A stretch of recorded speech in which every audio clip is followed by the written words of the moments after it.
So it's important that we know what it means to be made in God's image, because it doesn't mean that we all have certain types of hair and the similar eye colors and we look all alike, right? Because we don't all look alike, we all look a little bit different. So it's not about our appearance, and it's not even about our body type. It's not the fact that we all have 2 arms and 2 legs and a head.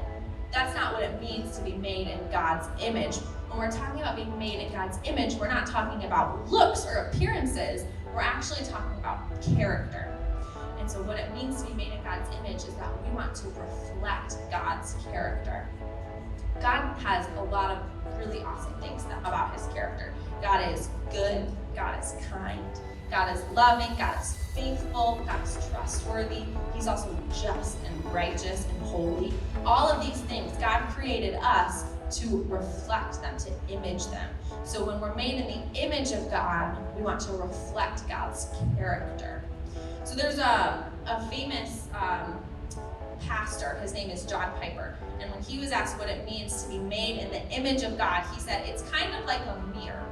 So when God created us, it's like he gave us a mirror, right? And we hold the mirror and we face it outwards and we point it towards God. And so the mirror reflects the image of God and shows it to the world around us. But the thing is I think we all can look around and know that there are people who are not super kind. There are people who are not super trustworthy. There are people who aren't really good, right? And that doesn't mean that they don't reflect the image of God, because we're all made in the image of God. What happened is when we have our mirror and we face it outward, unfortunately we sin, right? And when we sin, we're holding that mirror out, but it gets faced inward. So the mirror gets flipped around, and the mirror is all of a sudden reflecting us, and it's pointing down, instead of reflecting God and pointing out. But we also have a mirror, and so we're also made in the image of God. And the cool thing about being made in the image of God is that we had Jesus come. And so when Jesus came and he lived on earth and he lived a perfect life, he died on the cross and he rose again to save you and I.